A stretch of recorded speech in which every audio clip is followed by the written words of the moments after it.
Good morning, Bucknutters. It is Thursday, March the 28th, 2024. I am Dan Rubin. This is the Bucknuts Morning 5 and change. You picked a good day to hop on. Hope you are watching us live on YouTube, the Twitter, or the Book of Face. And you were following along on podcast. Subscribe to everything we need it. Today's show, the Collective's Brian Schottenstein will join us.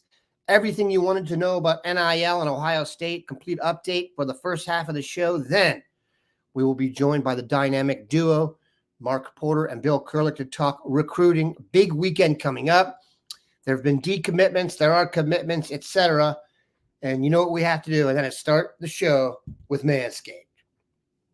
This episode is brought to you by the spring cleaning champions, Manscaped. Embrace the season and join the 10 million men worldwide who trust Manscaped with our special offer. Go to manscaped.com and use Bucknuts for 20% off and free shipping. After using Manscaped, I can say I've caught the spring fever. Their 5th generation trimmer features 2 interchangeable next-gen skin-safe blade heads, a standard one for taking a little off the top, and a new foil blade to go smooth wherever your heart desires. I love this thing because it comes with a compact case. I can take it wherever with me wherever I go.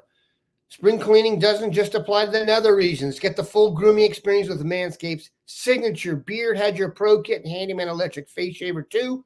I'm out of breath. Whether you're looking to craft your signature look or clean up that neckline, these are always the right tools for the job. Once again, get 20% off and free shipping with the code BUCKNUTS at manscaped.com. That's 20% off and free shipping with the code BUCKNUTS at manscaped.com. Nothing like a little spring cleaning. All right, people. As promised,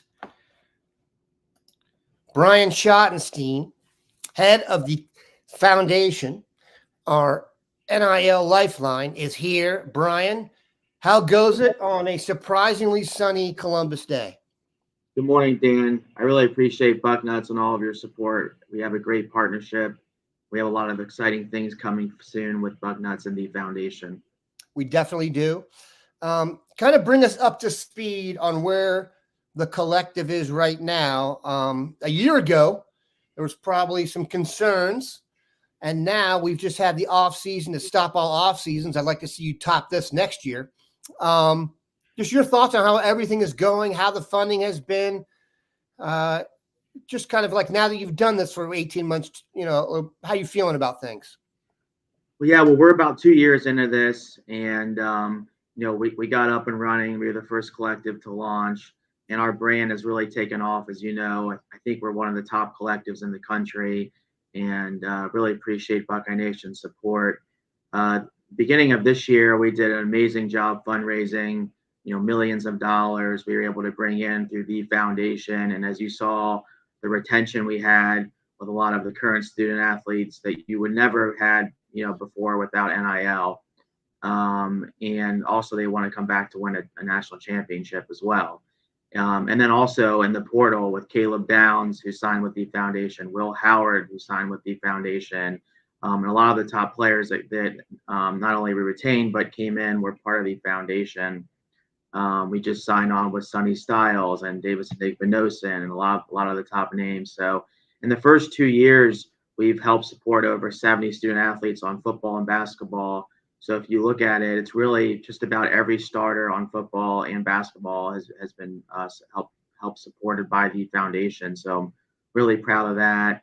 And it's really exciting times. I mean, right now we're able to talk to recruits and transfer portal student athletes for the first time with the new Virginia, Tennessee court case that's going on.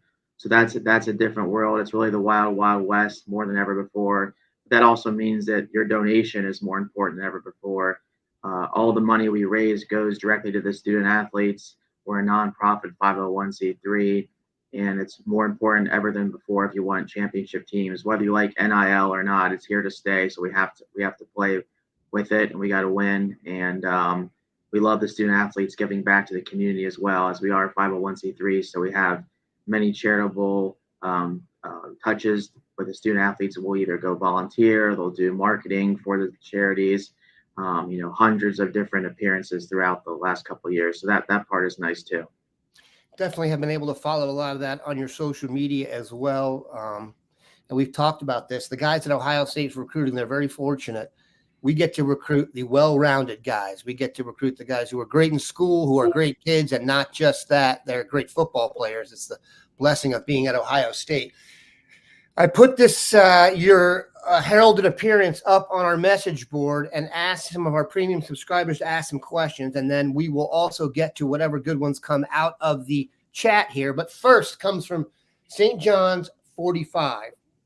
Brian, can you explain how many football players and basketball players are part of the foundation, and how do they interact within the foundation system?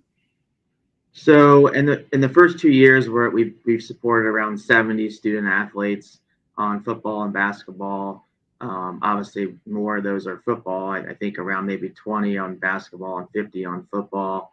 And what we do is we raise money. I've donated a lot of money myself as well into this, and our family has supported the foundation. But we pay the student athlete, and then they have different deliverables they have to do throughout the year. So it might be 4, 5, or 6 charitable appearances. It might be posting for charities. It might be, going to hospitals, going to, different charities that help inner city kids and help like Lifetown in Columbus and help kids with terminal illnesses like a kid again. So that's kind of how we work. We raise money and then we pay the student athlete and they do charitable work in return. We also do have an LLC as well, though, that we run the business deals through. Again, we don't make any money off of it. Just the money comes in, and the exact money that comes into the LLC goes out to the student athletes. So, for instance, we've had support from American Eagle, DSW, Right Rug, Buffalo Wild Wings. Bucknuts has been a big supporter of us. So anytime we get a donation from a business, it goes through the LLC, but the individuals go through the 501c3. So if you're an individual donor, we're really the best place to donate because you do get a tax deduction. And we're the only 501c3 collective for Ohio State right now. So whether you're on our website giving $10 or $1 million or whatever the number is, if you're an individual, you will get a tax deduction if you give to our 501c3. Bucknuts is a big donor, but you talked about individual donors. Whenever you start anything, when you need donors, you want Mr. Bucknuts on your side, and the foundation has it. So we are in good shape there. Man on the Moon. Question. Brian, the college football landscape has changed pretty drastically recently. You even referenced that with the court cases, etc. Now that we are a few years into this new era, what were some of the early challenges or roadblocks you faced when the foundation started? What kind of adaptations have you made for the better? Well, when we first started, NIL was so new and there was a lot of negativity out about it. There was, different articles posted, some stuff about like whether the IRS is going to accept collectives as being nonprofit, and we're in totally good standing when it comes to that. But, the more negativity that came out, the harder it was to raise money. Now that we got some momentum, with Caleb Downs and Will Howard and all these big announcements we're having, I guess, the more success you have, the easier it becomes because people see what you're doing. So, the beginning with anything really, it takes time. Nothing's going to happen overnight. So we just kept working hard, hours and hours a week and raising money. And then as we have these announcements coming, people realize how important it is. And then they see the charitable work that the players are doing. They want to be a part of it. So I think just time and raising money and actually showing Buckeye Nation what we're doing has allowed us to be successful. And then we've had great support from Ryan Day. Jake Diebler now is a big supporter and helping us raise money. Both of those guys have been great, and all the staff. We have a great relationship with Ross Bjork, the new athletic director. So we're really excited about the future of Ohio State and NIL. No doubt. I don't think your competition is as psyched about it as if you go to any of our opposing message boards, they will let you know. However, more questions. This is an interesting one from, you're at Bucknuts, from Muck Fishigan 2. Can we earmark our name, image, and likeness donations to be used specifically for the football roster? So for certain levels of donations, we have a founders club. So you can say you want it to go to football or basketball. But if you're just going in on the website and giving, a smaller donation, whether it's like 5, 10, $20, then we put it in the pool. But a majority of it does go to football because the dollars are higher and there's more players. So in essence, most of the dollars are going to football just by Right. the nature of the sport. There's only 5 starters on basketball. There's 22 on football. So if you want to give a significant donation, we will make sure it goes to the sport that you like it to go to. What's interesting is I think a lot of people want to give to the foundation and say, hey, can you give this money to a certain wide receiver in Jacksonville? It's not like that yet. We are not recruiting in the way where you can handpick recruits yet. Who knows what will go on in the Right. future. Eventually that'll all be institutionalized. So Ohio State will handle a lot of it in house, just like the other schools will. Learfield is our partner, so they do Ohio State sports marketing, and they do a great job too. Now they're helping out with NIL. So like when you see logos in the stadium, in the shoe and in the shot, a lot of those dollars are now going to the student athletes. So I got to give Learfield a lot of credit for their help. But it's changing. But we have a couple of years, here Right. until it probably gets institutionalized. And I love to win a championship, national championship in football and basketball. I think that it would be amazing, and we're really excited about turning around the basketball program too, just like we did with football, and making sure we were able to retain a lot of players, and then also get players in the portal. All right. Fox R 2001. From the outside, it seems like our name, image, and likeness was failing us in our ability to land top recruits. But this offseason, we kept nearly all of our juniors, which you talked about earlier, and landed some top transfers, which we've absolutely talked about.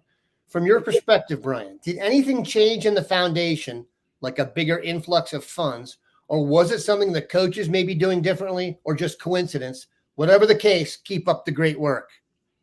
I think really, honestly, last season in a way kind of helped, like because we had a bad bowl game. We lost the team up north.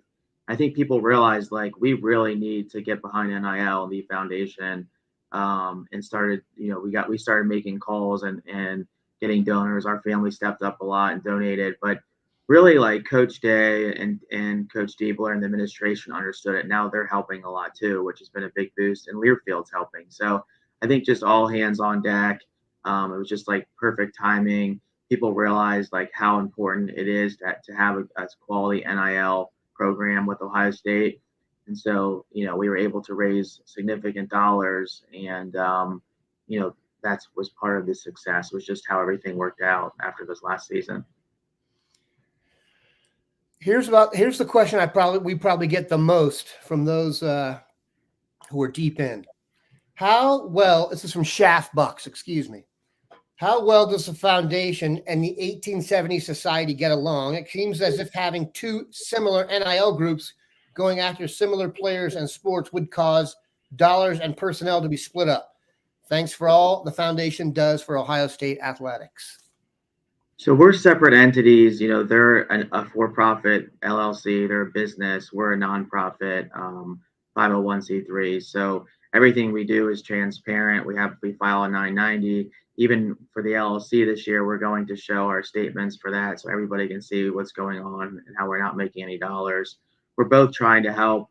We're different groups. We try to get along as much as we can, and we really work to make sure we're trying to support different student athletes, so there's not much of an overlap, although it's not perfect. Sometimes there are. And I really always thought there should be one group. I mean, we were the first to launch. We had a lot of success, even from the beginning. I don't know if you remember the big deals we were doing with CJ Stroud and Jackson and the Jigba. People didn't really talk as much about it at the time because it was so new, but that was all part of making sure that those guys didn't transfer, and not that they were looking to, but there was certain players that we were able to retain at the time, but NIL just wasn't as known as it is today. But we try to get along with anybody that wants to support the student athletes. We're kind of different because they are really focusing more on the for-profit LLC side, and they have different ways of doing things, and then we're focusing more on the individual donors and also businesses that want to support our charity partners through the student athletes. Here's a question from Cam St. Pre. and I think we've kind of alluded to this, that there's a belief nationally within the college football community that some form of regulation will be coming to NIL. I've not been able to get anybody to tell me what they think that's going to be. And as Brian and I discussed a long time ago, when the NCAA is involved, don't expect anything to happen overnight. They move at a slug's pace. The question here, how do you see NIL involving in terms of regulation? Do you think the NCAA has the wherewithal to regulate it effectively? For example, the way NFL style contracts get those involved for student athletes. Yeah, I think we're a couple years out until it becomes institutionalized or regulated, like we talked about. I think eventually the student athletes will be making salaries. They'll be getting TV money. They'll be getting, a lot of other income that they're not getting right now. The question is, how are those salaries going to be handled? Is it going to be based on their performance? Is everybody going to get the same salary? There's still a lot of questions that haven't been answered or are still getting worked through. But eventually, I think it's going to be institutionalized. I mean, right now, there's no salary caps. There's nothing. So the more money we raise, the more we can pay these student athletes. And by essence, you're going to get a better team on the field or court. So that's why I talked about earlier, like it's very important to donate right now.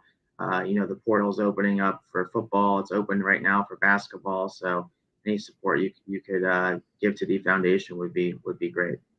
The basketball portal is unbelievable. We have it on our site, operating in live in real time. And I was talking to a source yesterday, had a 12-minute conversation because I looked at my iPhone, hit refresh. 19 people had entered the portal during my 12-minute conversation nationally. So that thing is nuts. I think there's like 400.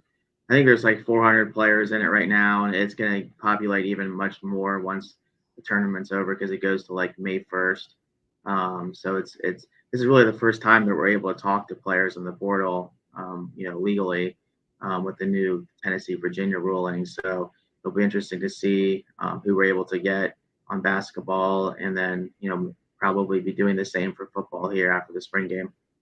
I'll tell you this. You may see a basketball story on Bucknuts with a wish list of possible transfers. If you want to take that and then get a phone, attach that to some kind of phone list and get cracking. All right, we'll take a look at it. Out there. All right, we got Brian here for a couple more. This is a busy man. We had to schedule in a hard 20 here. So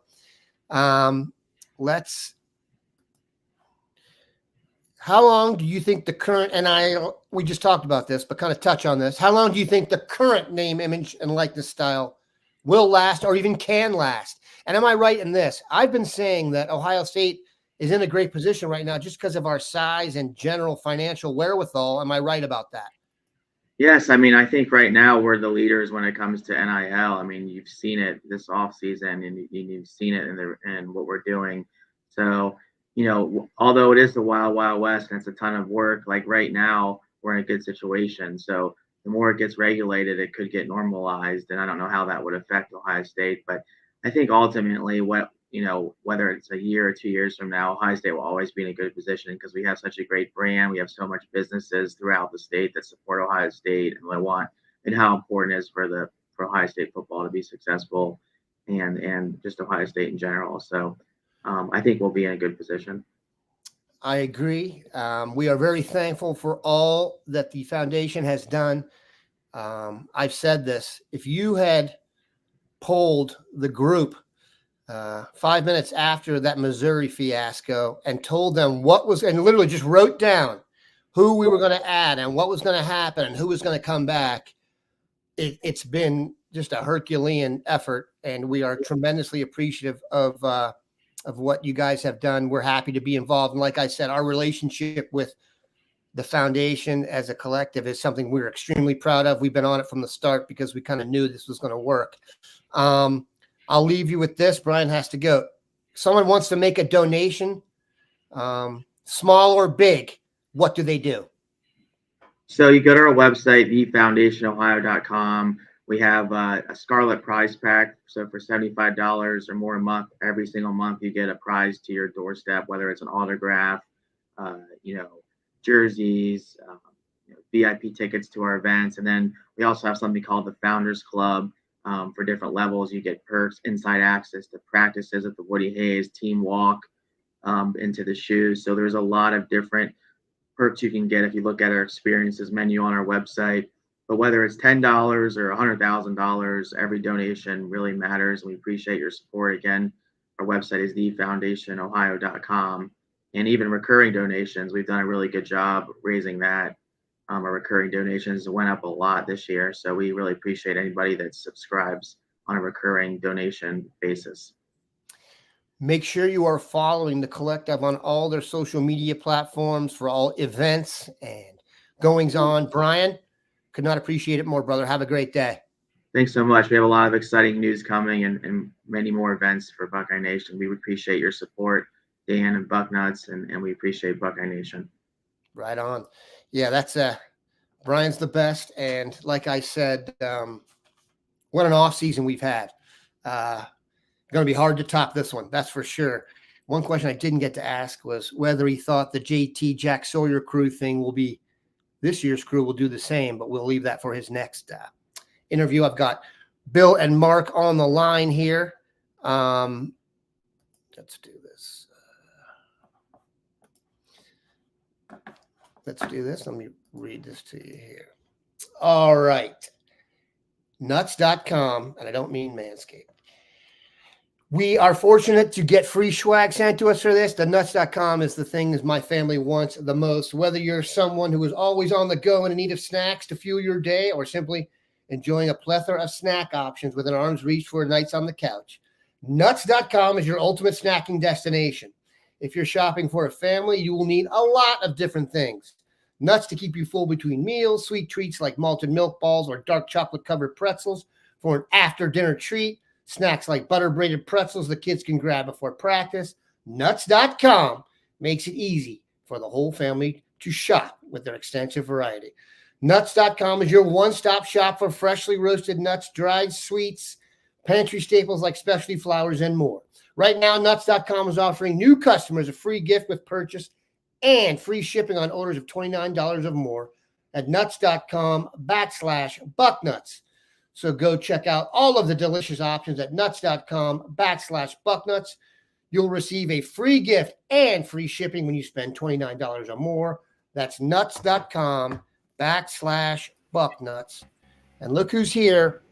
Bill Kurelic and Mark Porter join us. Gentlemen, you have big shoes to fill. We just had on Brian Schottenstein from the foundation. The work they've done has been incredible. And we talked about how what we've done since the Missouri game has been staggering. Now, William, there was a decommitment. It was a wide receiver. Shocker. Bucknuts do not freak out about losing a wide receiver. Maybe they think they can get another one. Bring us up to speed on the latest.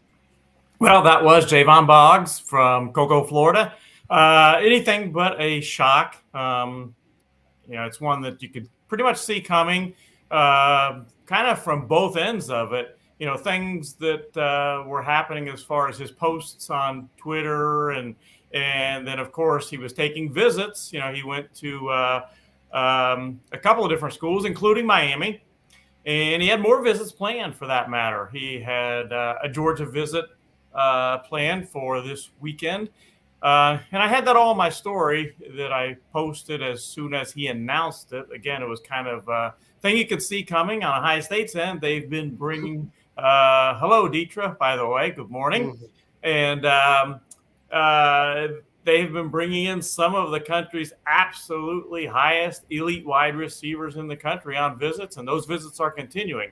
Now, that's not to say that they wanted to get rid of Boggs. It's just that, as I put in one of my articles, Ohio State doesn't have a hard and fast, steadfast policy. You cannot visit other schools once you've committed. That's not their policy, but they prefer you not do that.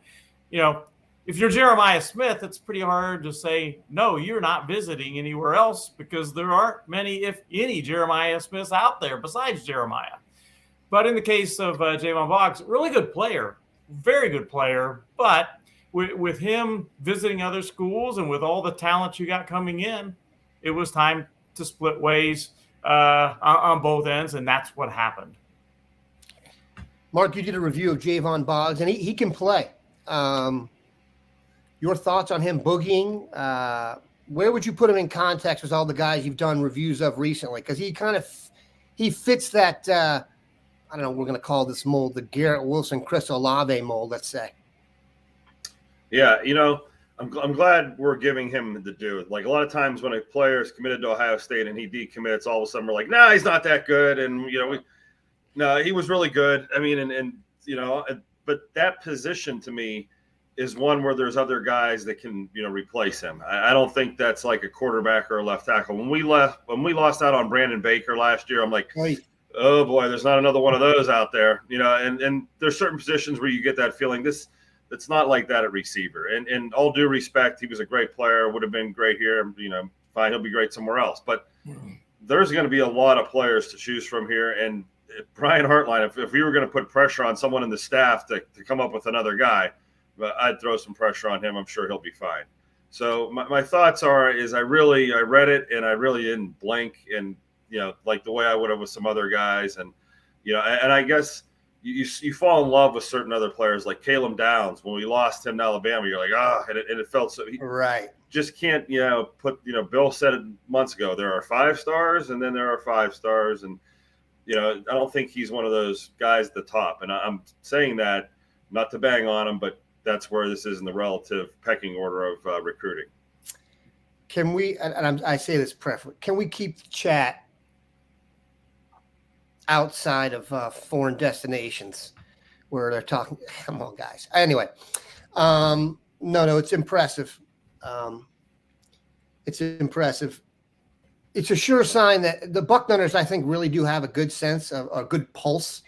And the fact that you really didn't get any angst about a receiver who was like Florida Player of the Year decommitting lets you know that there is so much confidence in Brian Hartline that I think people have it's almost not even a source of intrigue in a lot of ways. All right, Bill, commitment this weekend. And one that really, to me, flips. If you want another sign of recruiting getting wacky, here it is. Vero Beach linebacker Tarvis Alford, I hope I pronounced that correctly, Bill, is committing this weekend. And then he will take his 5 official visits. You explain it. Although you did explain it recently and it was good. Word is he's got his schools chosen, but we think it's a Miami, Ohio State tussle, though I think I saw he was at Florida State recently. Can you bring us up to speed on what you expect for the weekend and further? Yeah, he's also at Tennessee on it's either Monday or Tuesday. I believe Monday he was at Tennessee. Like you mentioned, Dan, I've said for a long time he's going to go to either Ohio State and Miami, in my estimation. The one thing that two things that kind of made me a little hesitant as far as making a crystal ball pick were, number one, I wanted to see if he got back to Miami this week. I mentioned that before. Miami's been pushing him to get back on campus this week. And last night I was told that very, very unlikely that that's going to happen. And then the second thing is, as you know, Dan, I think a lot of our people know, is I don't like to flip crystal ball picks. I like to make that pick one time and keep them there. That doesn't, not to say that I won't ever flip them, but I don't like to do it. And I do it very, very cautiously and rarely. With the case of TJ, as you mentioned, he's going to take those other official visits. He's visiting, making official visits to 4 schools in June: Ohio State, Miami, Florida State, and UCF. Miami is the last of those visits. Ohio State is the first. He's doing that as a precaution, as he told me, that if there's a coaching change or something, he wants to be prepared to, have his decision ready if there would happen to be a coaching change at one or more of the schools.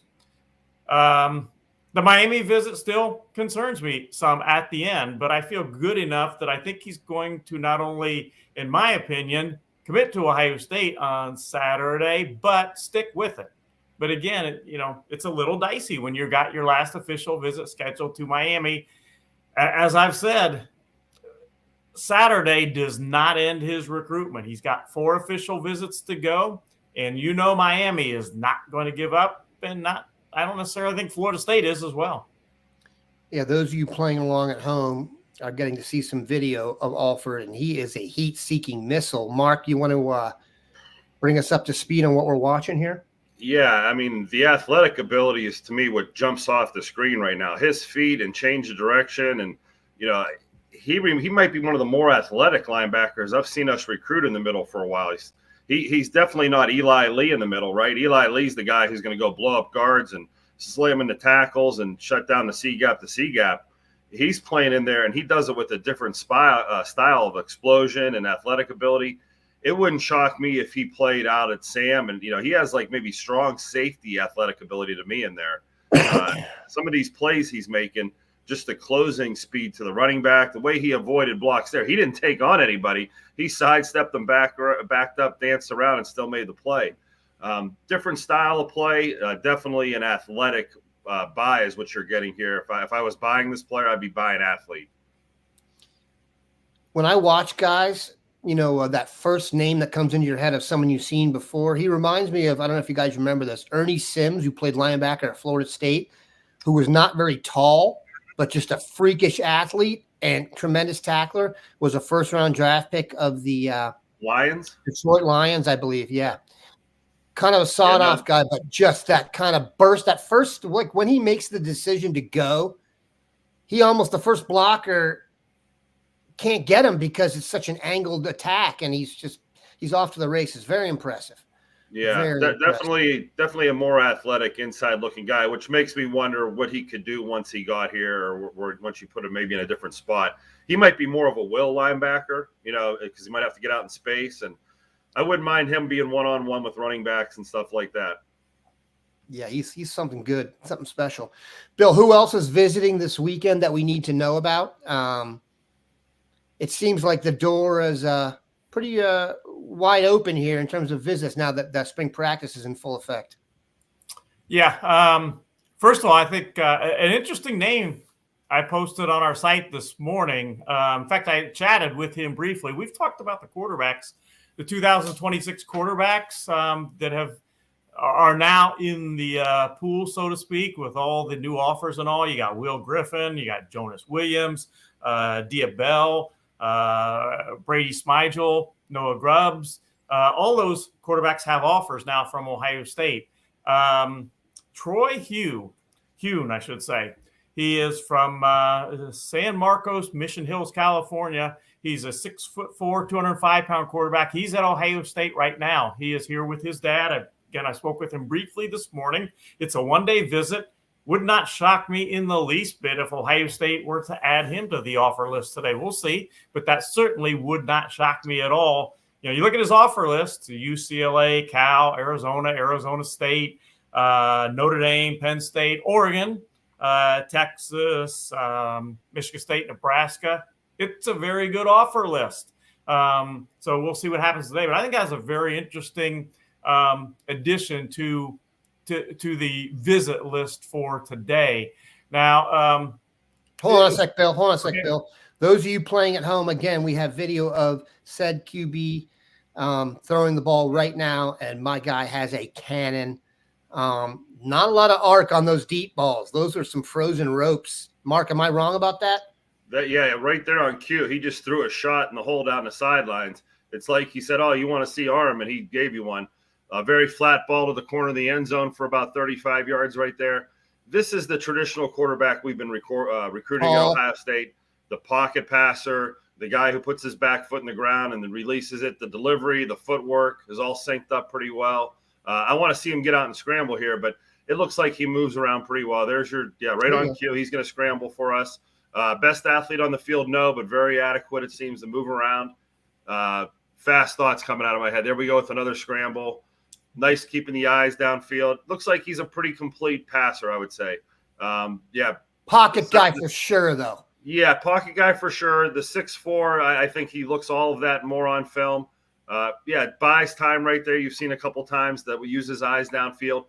Then can he, throw the dart downfield? It seems there's your shot right there in the hole again, very flat. checking the boxes for the Ohio State passing system, Chip Kelly passing system. Yeah, man. Impressive. He started off with a lot of accurate deep balls, like when you were talking, and so he kind of put that in tape. It's interesting how these quarterbacks build their tape. Sometimes they show off arm strength, but there's still shot plays that I like right now that are playing that are very strong plays. So checks all the boxes. Bill, he's kind of come out of nowhere. Yeah, and by the way, I got to say this again. You said impressive, Dan. What Mark is doing and getting these videos on as we talk about these guys is impressive. I love this feature we have added. I have got feedback from the people when I'm out on with the masses, and I have got so many compliments because a lot of people, it's giving them context. You know, they're sitting somewhere and they're not searching up the guys, or they don't know them like we do. So even if we just show them 4 plays and put these in context, I agree. I'm glad the fans like it, and I enjoyed the feedback when I was on the road. One thing I would encourage everybody to follow along and watch film we talk about it is you get to see these guys are awesome. They don't recruit anybody who isn't worth watching. I mean, if you're a fan of high school football or football in general, getting a chance to, like, you're going to see these names. I'll tell you this. The first video I watched, Mark, way back in the day was a guy named Jordan Hicks. Okay. Jordan Hicks, I think, just signed with someone still. Yes, the Browns. The Browns. I was furious the Cowboys. Their new middle linebacker. Hold on. And they got the linebacker from the Dolphins that's originally from Benedictine, the Ohio State linebacker, Jerome Baker for the Browns. By the way, Bill will tell you, I almost had to have a restraining order put on me about Jerome Baker. When he committed to Florida, I almost started crying. I told people, if you want to see an NFL football player athletically, that was Jerome Baker. Ask Benedictine in the state championship game. Their offense turned into snap it to the linebacker and let him run free, and they won. I think they beat Burrow in the state title. I don't know. Anyway, we're digressing heavy. But I got to tell you a quick story about Jerome Baker. There we go. Digression time. Yeah, this is so I go up to do Jerome Baker's official commitment announcement for Ohio State.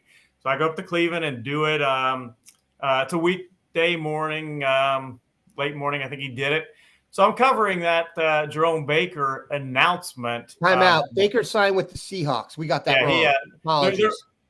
But Jerome Baker announced his commitment. I did that. And while I'm driving back from that, covering that commitment announcement, a little thing happened that kind of turned out to be important. Came on the radio as I was driving back. LeBron James is coming home to play for the Cleveland Cavaliers again. And I'll never forget driving along, going home from Jerome Baker's announcement that LeBron James came out with his announcement at that point. And my wife says, how could you remember that stuff exactly happening? You can't even go to the grocery store and remember 2 things to get. I say, those things are important. Those are in the steel trap. Listen, I do not want to get on here and tell you what I can remember about sports and not remember about my own personal life. This is not a lie. When someone asks me how old I am, because the math has gotten hard, you get a blank stare. You can ask me someone's number from a team I rooted against when I was in the 3rd grade. It's always been my icebreaker because I cannot follow anything else. Bill, you're a smart man. Let's talk about the Jordan Hicks thing. You're about to say it's probably one of the best videos you watched. Larry Cox was his head coach at Lakota West. I was at the high school coaches convention. And you have to remember, this was back in the day when the internet was basically just after dial-up and everything was VHS and DVD. And I was one of the only sites that would have video on players.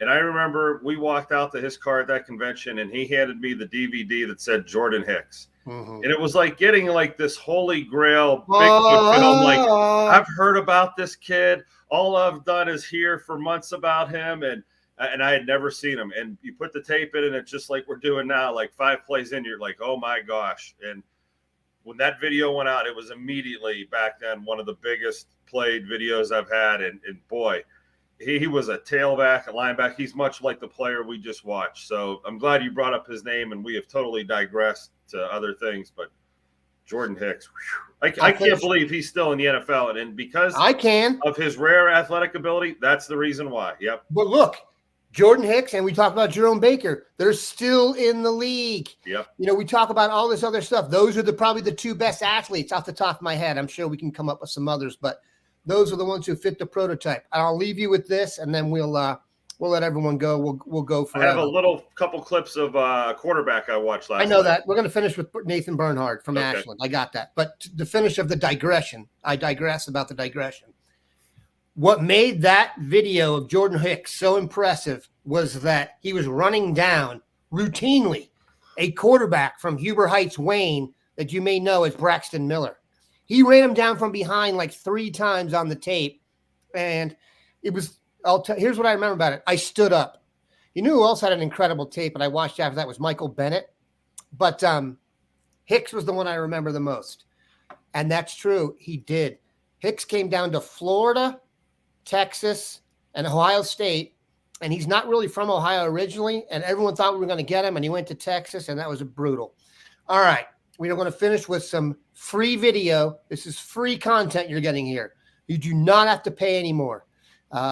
Nathan Bernhard is the highest-rated quarterback in Ohio in the class of 2026. Is that accurate, you think, Mark? Yes, sir. From Ashland, mentioned on the national stage. Mark had a chance to see him up close and personal. We bring you the video, and here we go. A little video of Nathan Bernhard. Mark, bring us through it. Yeah, I know Mika Hanna will be excited because they've asked about this player every week.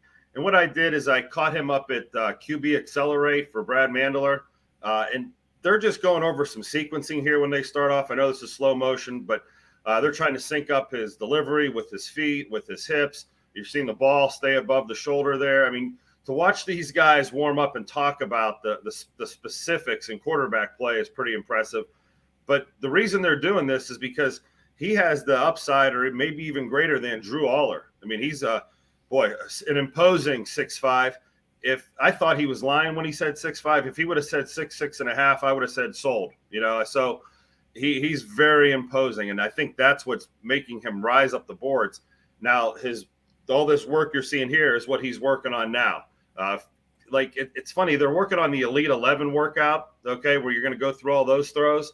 And I know people have been saying, why doesn't he have offers? Talking to his quarterback coach, they still have work to do. In fact, they probably didn't want me filming all of this because they're still working on little minute details.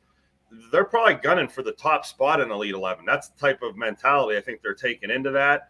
But if we talk about him as a passer, drop back type, but when he takes off running, boy, you know, you don't want to get in his way. He's a big kid when he puts his shoulder down, and I think he's a better athlete than Drew Aller. I think he runs a little better.